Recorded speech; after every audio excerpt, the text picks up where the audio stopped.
Hello and welcome back to the channel. Today I want to talk about my undefeated locals deck list, which was Azamina, Shining Sarcophagus, Yummy.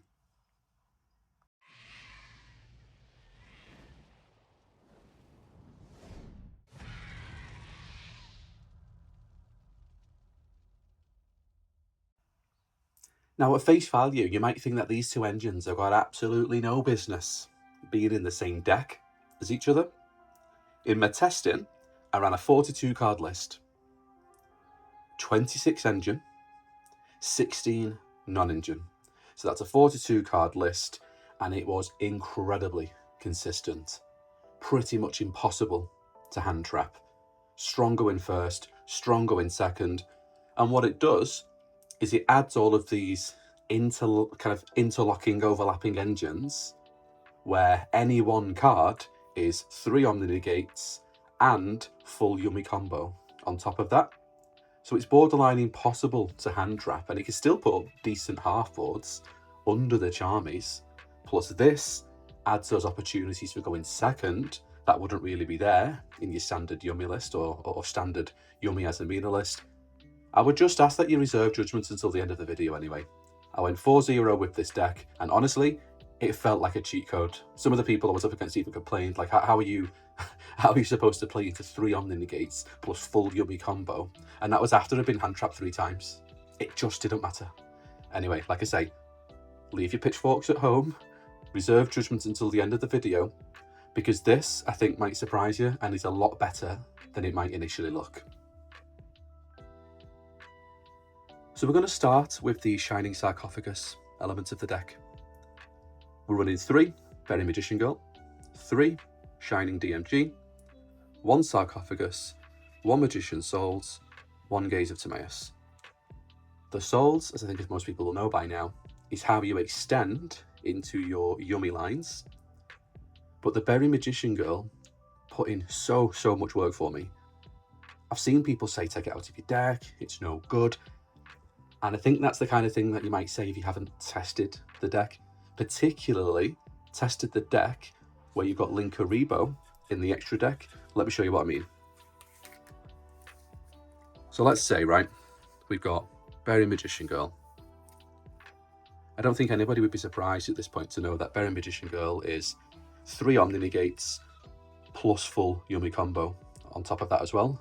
I'll show you the combo lines at the end because I want to keep this section to be about the deck list, right? But just quickly, Berry Magician Girl gets you the Shining DMG.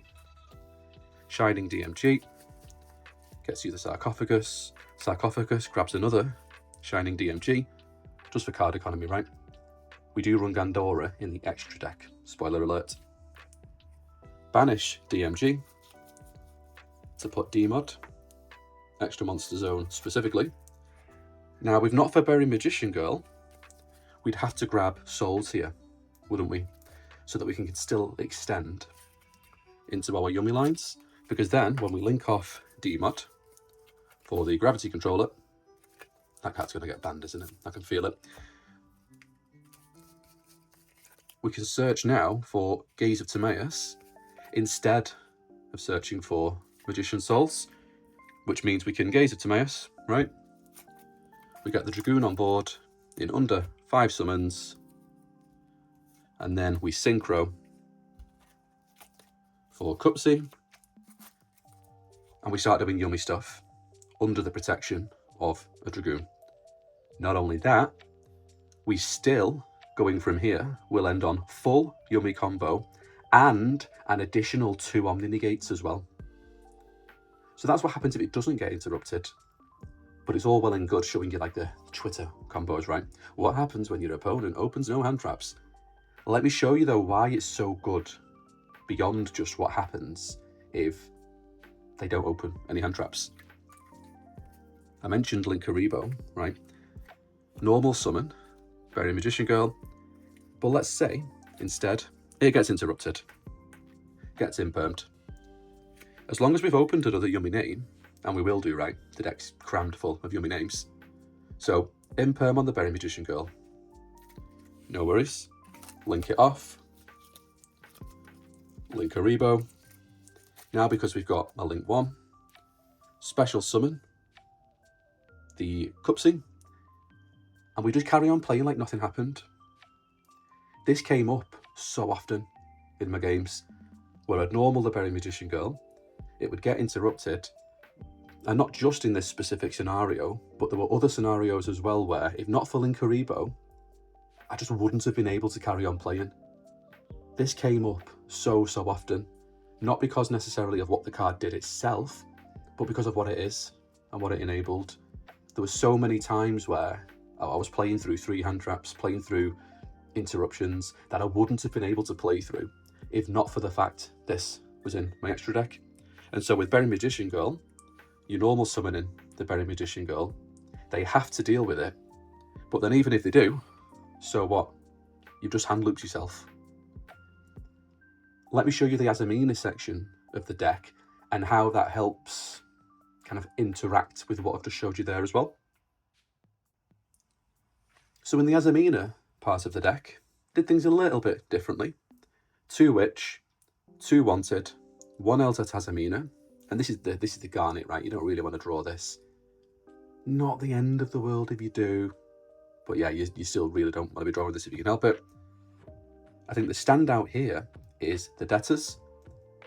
This won me, I think there's at least 2 games I can think of that I specifically would not have won if I didn't have this card.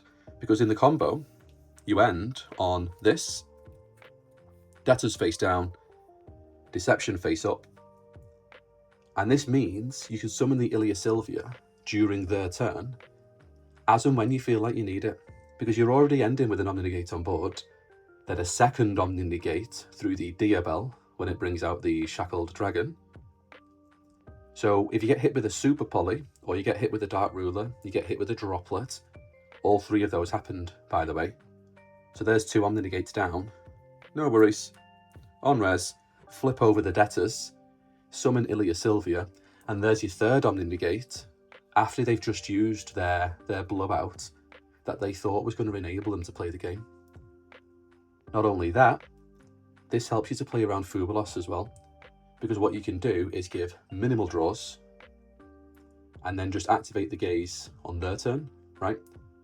Activate the Debtors in their turn, and summon 2 Omni-Negates to the board outside of your own turn to keep the draws to a minimum. Hallowed Azamina has got a much higher ceiling, but I think moving forward, this is by far the better card in a competitive sense.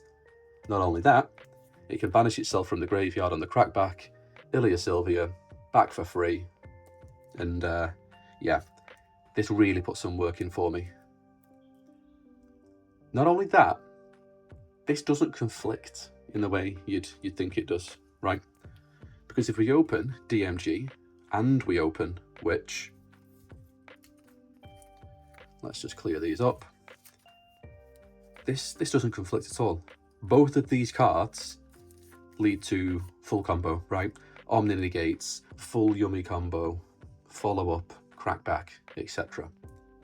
So you special summon DMG, gets hit with an Imperm, no worries. Send it to the graveyard as cost to special summon Diabell Star, and then it's an additional push. They get you to the same place, but they don't conflict, if that makes sense. Because if that gets interrupted, use it to summon Diabell Star, and you're once again threatening full combo from a single card. And this came up a lot. This genuinely came up a lot. And the engines at first glance might clash with each other in theory, but in practice they don't. They complement each other. And you haven't normal summoned yet either. So let's say this gets hit with an Imperm as well. No worries. Normal summon one of your Yummy names that you've been holding in hand. And it's borderline impossible to stop. And even under the Charmies, I think Peruli's actually worse, to be honest.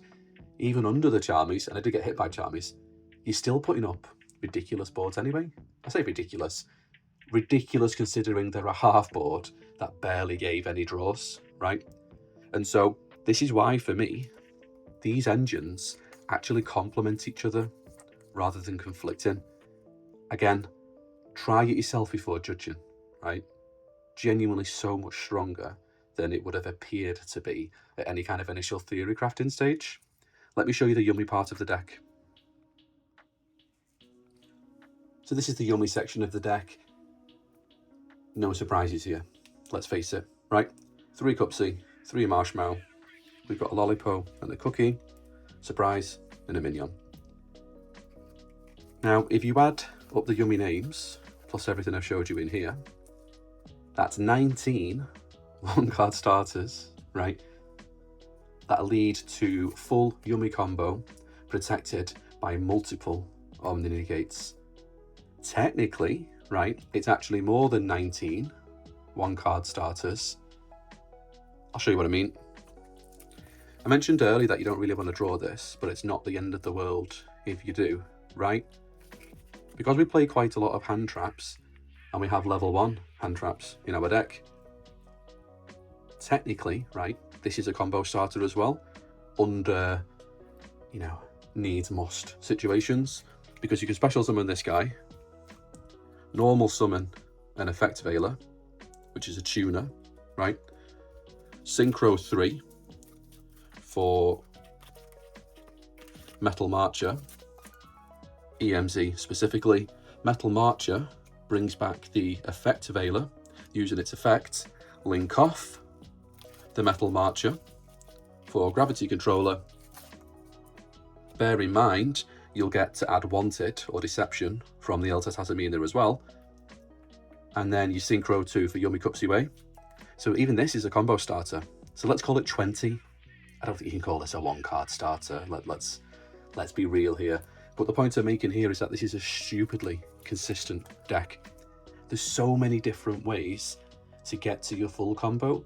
And when you play this deck, that's 26 engine, right? When you play this deck built like this, you will see its FTK level endboards that are layered. You will see that it's ridiculously consistent, room for plenty of non-engine, and it's impossible to hand trap. Genuinely impossible to hand trap. The only thing that stopped me, like actually stopped me in my tracks, was when they went first, and then they finished their turn by activating Mistaken Arrest. Right, what can you do at that point? But other than that, I was able to just keep playing constantly, like nothing had happened. Carry on pushing through, carry on making boards. Even the half boards are still plenty of interruptions. I'll show you quickly while I'm here, because it's not, you know, a particularly interesting part of the deck. Let's just cover the non-engine too. So 16 non-engine, as I mentioned, which I think 16 non-engine in the main is a, let's face it, that's a healthy amount of a non-engine for any deck. I was on 3 Ash, 3 Veiler, because Veiler's a level 1, so it helps with what I've just showed you. I've just put my Veiler in here, haven't I? There he is. 3 Ghost Mourner, 3 Imperm, and then it was 2 Ghost Bell, 2 Nib. I was in 2 minds for Nib versus Droll in the main. Droll's in the side, right? But I'm really glad I had Nib in the main, because people are really disrespecting this card at the minute. Or there's times where they get a single out. Obviously Dragoon's different because you can't negate Dragoon. But they'd get a single out on the board to Nibiru, then carry on thinking they're safe. But the thing is when we're playing, you know, 3 plus 3, you've got a good chance of opening Veiler plus Nib, Imperm plus Nib. And I caught so many people out with Nibiru because they were just getting greedy. It's almost like Nib's not in the format. No one needs to be thinking about Nibiru because it's no good at the minute. But the second you start thinking Nibiru is no good, it actually becomes quite good. If you wanted to swap this out for something else though, I wouldn't be mad. I just wanted to test it, and it came up pretty well, to be honest. Actually came in really clutch against Lunalight in one of my games, because yeah, they disrespected Nibiru, which everybody is doing at the minute, apparently. Let's move on to the extra deck. So the extra deck is incredibly tight, which then might lead people to say, well, take out Linkaribo. But then I'd say, for what? Genuine question, by the way. What are we putting in here? Bearing in mind our end board is already 3 Omni-Negates plus full Yummy combo. So it's not like we're missing anything there in the extra deck where you're thinking, you know, if only you had that, your end board would be even better. This enabled me to keep playing in situations where I otherwise wouldn't have been able to keep playing. Genuinely, the only flex spot in this entire extra deck for me is probably Metal Marcher, because you can do the combo with just a copy of Starham, but Metal Marcher enables you to do the combo in a much more card efficient way. And that can come up sometimes, and it did come up where I went second and I didn't have the resources for an additional discard, but I was able to kind of pop off and go full combo because I had these two in the extra deck. You could swap this out for the Wolf Tamer if you wanted to go that route instead of the third Omni-Negate, which I think is a consideration, right? I think that's absolutely valid and something to look at. Definitely against K9 decks, any kind of variant of K9, the Wolf Tamer put some work in, right? But every card here is pretty much a must, with the exception of, like I said, you could take out the Metal Marcher, you could take out the Linkaribo if you wanted to, but it absolutely puts in work. Little Knight, technically a flex spot, right? It's just there because it's nice. But this is my 15 card extra deck. So you've got the 3 Yummy Synchros, SP, Snatchy, Linkaribo. You've got the Starham and the Martial Metal Marcher. Lovely bit of alliteration there. As your combo enablers, Sylvia, D-Mod, Dragoon. And then of course you've got your little White Forest package down here. The Reselia, the Diabell, the Zalen, and of course the Gravity Controller. I think this is getting banned now that I think about it. I think I said earlier. I was literally thinking to myself the other day as I was playing this deck, something's getting banned here, right? They tried to stop Yummy on the ban list. Turns out it didn't stop it whatsoever. So what is it they're going to do, right? They're just going to ban Snatchy outright? Not sure. This might be the one, to be honest. He might be the culprit. Anyway, this is my 15 card extra deck, and yeah, there's nothing I'd change here, to be honest. You could make some changes, but I would recommend just trying it as is before you start to make changes. Genuinely just try it as is, then let me know what you think. Let's move on to the side. So the side deck was mainly built with going second in mind. We're running a clean 42 card list, 26 and 16. So plenty of spots in there for non-engine, but then also some obvious culprits for siding if we're going second. I also wanted to make sure that while there's some garnets in there to drown, namely Gaze of Timaeus and Azamina Yummy, everything else you can kind of do something with, to be honest. Whereas I didn't want to go too high, because going second, we want to see our side deck, we want to see our Charmies. You might have noticed there was no Charmies in the main, and that honestly worked out quite well for me. I preferred to just choke them out with hand traps if I lost the dice roll, and I lost 2 as well, by the way. I preferred to just choke them out with hand traps after losing the dice roll, rather than banking on seeing a Charmy specifically. Going second though, let's just get the Charmies out of the way, let's get the obvious ones out of the way. You know, 3 Pirellia, 3 Fubulos, you know, nice and obvious.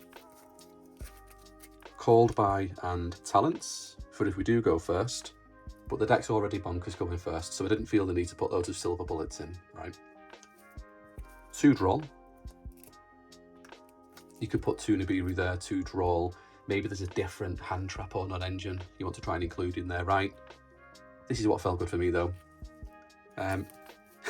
Weirdly enough, I did try 3 Illusion Gate, mainly because I bought it and I thought, well, if I bought it, I want to try and play it. But in a bigger event, I wouldn't have these, to be honest. It would be either Droplet or Lava Golem, mainly because the deck does struggle with a Lunalight. I did beat a Lunalight, but that was just because game 1, even though I lost the dice troll, I opened 3 hand traps and it was enough. But I actually played that same person in a friendly earlier in the day and they beat me because I only opened 2 hand traps. And Lunalight's one of those decks where if they open a good hand, 2 hand traps does nothing. And if they do get to the Liger Dancer, there's just nothing you can do, right? So I think this would be either Droplet or probably Lava Golem. Not just because of Lunalight. Obviously, there's other decks who are putting up negates, putting up Omni negates. And this is a deck where you don't really need your normal summon, to be honest. So 3 Lava Golem in place of this, and you just side out the Berry Magician Girl. And then finally, as a going second option, and this was really good by the way, this absolutely put some work in, Gandora plus Garunix. So I'm just going to show you real quick what I mean by this. Because we don't run this in the main, because Gandora would just be a brick, right? We don't want him in the main if we win the dice roll. So you special summon DMG. And what this does, as we know by now, is threatens full combo. Full Yummy combo, multiple Omni negates, blah blah blah. So let's say they don't interact with this. Shining Sarcophagus, searching the Gandora. Special summon the Gandora. And now you're threatening a board wipe. You've already threatened full combo, negates, blah blah blah. But now you're threatening a board wipe. They have to interact with you here. So Imperm, Droplet, whatever they were holding on to stop the Gandora. Because they have to, they can't not. Now, we banish DMG.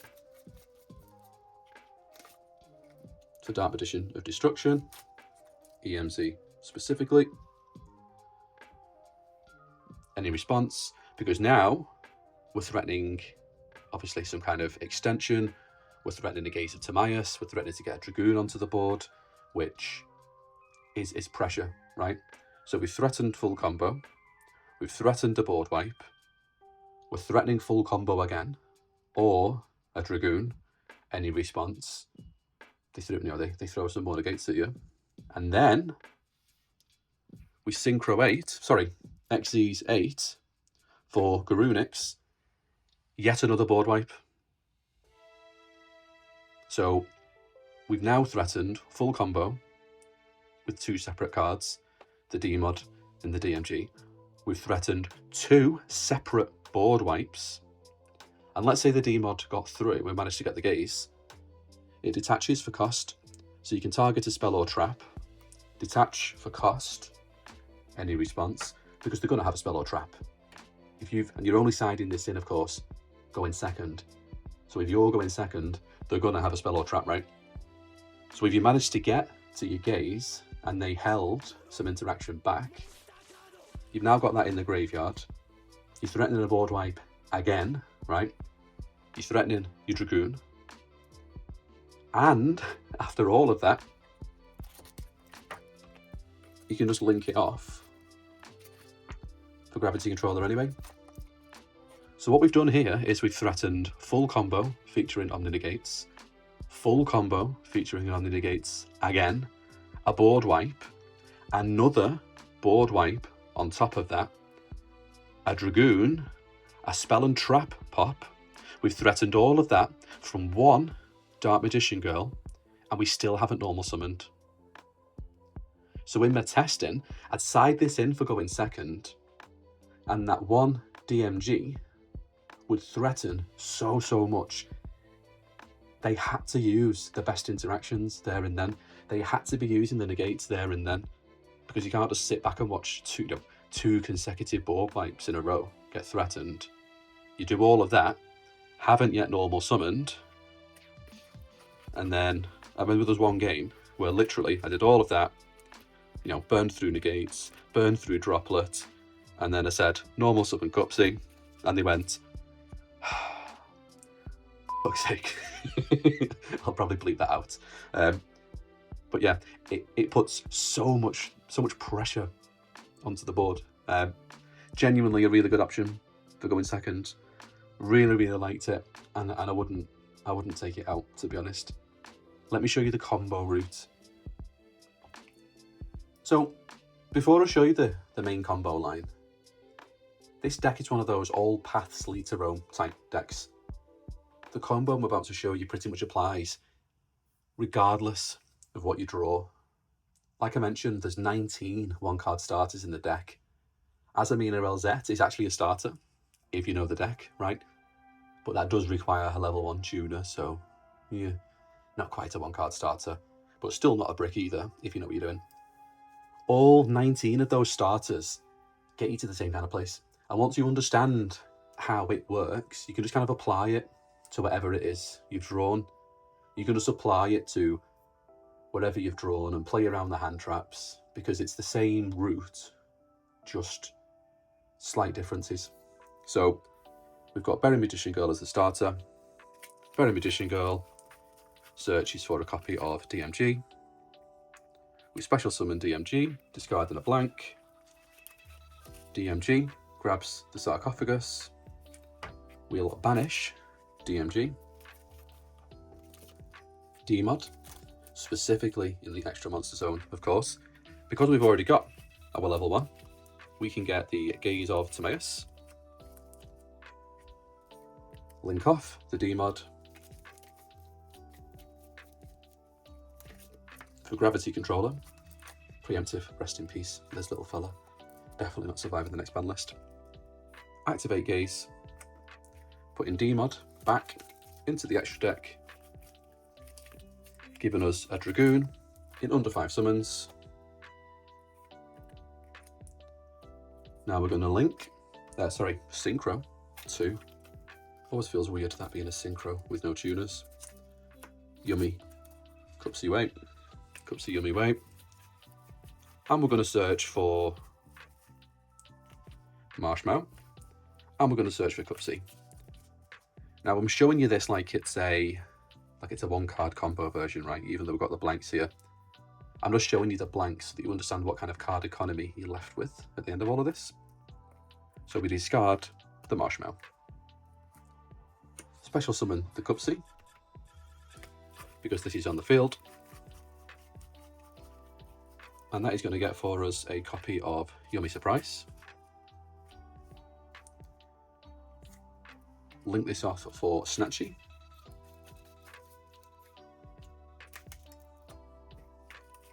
Snatchy to get Minion. Place it face up in the spell and trap zone. Minion effect to revive. And then we synchro 2 again for Lollipop. Lollipop effect. And then we're going to synchro 3 for the Metal Marcher. The effect of Metal Marcher will bring back the Lollipop. And then we synchro 3 again for Starham. Like I mentioned earlier, when you do it this way, it's much better for card economy. You could drop the Marcher, have just the Ham, and still do this, but you then need to discard a card. It doesn't really come up going first, because you've normally always got the cards you need, right? But going second, having both of these in matters a lot more, because you don't always have as many cards to throw away, basically. Now we synchro 6 for Roselia. On summon effect, pitching Minion, because this is an interruption, right? May as well keep it in your hand. Pitching Minion to get us a copy of LZ Azamina, who, if we remember, is actually full combo if you open a copy of Effect Failure or Draw with it. Special summon LZ Azamina. Synchro 8 for Diabel. Put it in the AMZ specifically, because we want Rune, right? And then, don't get the Minion, because Minion has got value when it's in the graveyard. Get yourself the Gaze of Timaeus. In one of my games, I did actually use Call By early in my turn, recycled it with Diabel, set it, And then as a pass turn, they're playing into, 3 Omni Negates plus full Yummy combo and a second copy of Called By. But if you haven't used Called By or etc. earlier on in your turn, grab yourself Gaze, just because it's good discard fodder. LZ Azamina effect, to get a copy of Wanted, activate Wanted, get a copy of the Witch. Now what you can do here is either discard a blank, or you can Yummy Surprise to bring back the Marshmallow, which brings back the Yummy Surprise. Send Marshmallow to the graveyard to summon the Witch. The Witch gets us a copy of Deception. Activate Deception, send in the Witch to get a copy of Azamina Debtors. Now this is quite important. You set this and you pass turn with this face down, because, like I mentioned earlier, this allows an element of layering your board. You could activate this now, right? Ilya Sylvia onto the board now, pass turn, but then you're just asking to be blown out by a droplet, super poly, etc. It's much better to just set it like this and leave it. We also set the Yummy Surprise, and as we pass turn, we've still got 4 cards in hand. We didn't get the draw from Wanted, so that's a consideration, right? Ilya Sylvia on the board now does give us an additional card in hand, and we could do that if we needed the card economy for Dragoon. But if we don't, it's much better to just set this and leave it, get the draw on the crackback, and of course, we're layering our board. This is how we're playing around Dark Ruler, Sphere Mode, etc. And we pass turn. So you've got 1 Omni Negate, you've got 2 Omni Negates, you've got 3 Omni Negates, and if all these get beat, you've still got Yummy stuff anyway. So, we're bringing back the Cupsy and the Snatchy. We're getting a draw. We're quick synchroing into the Cookie. 2 monsters face down, tagging out, back into the Snatchy, right? We've got the Surprise, so we're using the Surprise, bouncing 2 back to hand. So if those 19 cards have showed you, any one of those 19 cards gets you full Yummy combo, protected by Omni Negates. So there it is, my Shining Azamina Yummy, Shining Yummy Azamina, I don't know, pile.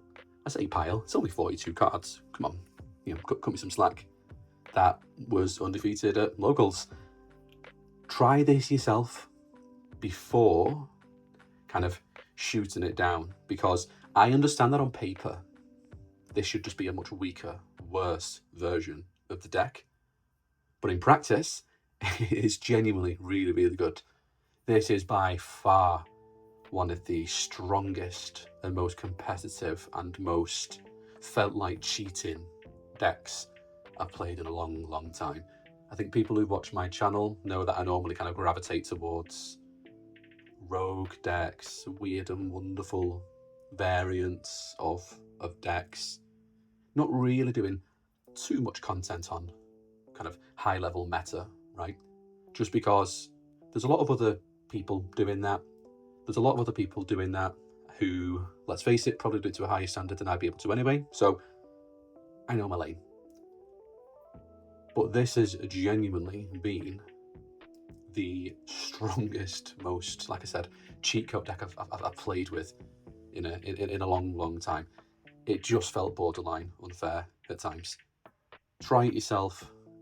Take it for a spin with these ratios. Try it as is, minus the illusion gate in the side, right? That was just an element of I've bought it, so I'm going to use it. And then let me know what you think in the comments. If you've made it this far, thank you for watching. As always appreciated. It's actually crept up on me that I'm getting really close to 1,000 subscribers. So genuinely, thank you to everybody who has subscribed. If you've got any ideas in the comments for what I could do for, 1,000th subscriber event, video, etc., what that might look like, let me know in the comments. Any other decks that you want me to take a look at, again, let me know in the comments. Sneak preview while we're here. Once Blazing Dominion comes out, I will be revisiting Elf Notes, because any watchers of the channel know that I absolutely love that deck, and it gets silly in Blazing Dominion. Not only that, I will also be visiting, it's actually revisiting, because behind the scenes I've been testing Doomsday like an absolute lunatic, but it's not really a deck until Blazing Dominion comes out. So once Blazing Dominion launches, there will be content coming out for Elf Notes, Doomsday, as well as looking at a more kind of pure Archmage build, rather than the K9 Archmage type stuff I'd been testing previously.